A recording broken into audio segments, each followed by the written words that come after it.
নমস্কার, আমার চ্যানেলে সবাইকে স্বাগত জানাই। আজকের কবিতা কবি সুকুমার রায়ের লেখা গন্ধ বিচার। সিংহাসনে বসলো রাজা, বাজলো কাঁসর ঘণ্টা, ছটফটিয়ে উঠল কেঁপে মন্ত্রী বুড়োর মনটা। বললে রাজা, মন্ত্রী তোমার জামাই কেন গন্ধ? মন্ত্রী বলে, এসেন্স দিচ্ছি, গন্ধ তো নয় মন্দ। রাজা বলেন, মন্দ ভালো, দেখুক শুকে বদ্যি। বদ্যি বলে, আমার নাকে বেজায় হলো সর্দি। রাজা হাঁকেন, বোলাও তবে রামনারায়ণ পাত্র। পাত্র বলে, নস্যি নিলাম এক্ষুনি এই মাত্র। নস্যি দিয়ে বন্ধ যে নাক, গন্ধ কোথায় ঢুকবে?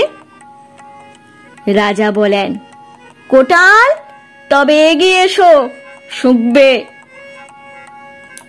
কোটাল বলে, পান খেয়েছি, মশলা তাহে কর্পূর, গন্ধে তারি মুন্ডু আমার একেবারে ভরপুর।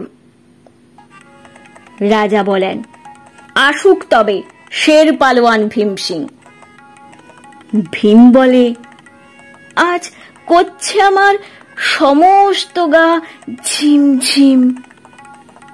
রাত্রে আমার বোখার হলো, বলছি হুজুর ঠিক বাত।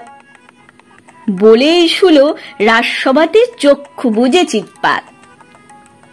রাজার শালা চন্দ্রকেতু তারই ধরে শেষটা। বলল রাজা, তুমি না হয় করো না ভাই চেষ্টা। চন্দ্র বলেন, মারতে চাও তো ডাকাও না কেউ জল্লাদ, গন্ধ শুকে মরতে হবে, এ আবার কি আল্লাদ। ছিল হাজির বৃদ্ধ নাজির, বয়সটি তার 90। ভাবল মনে, ভয় কেন আর, একদিন তো মরবই। সাহস করে বললে বুড়ো, মিথ্যে সবাই বকছিস, শুকতে পারি হুকুম পেলে, এবং পেলে বকশিস।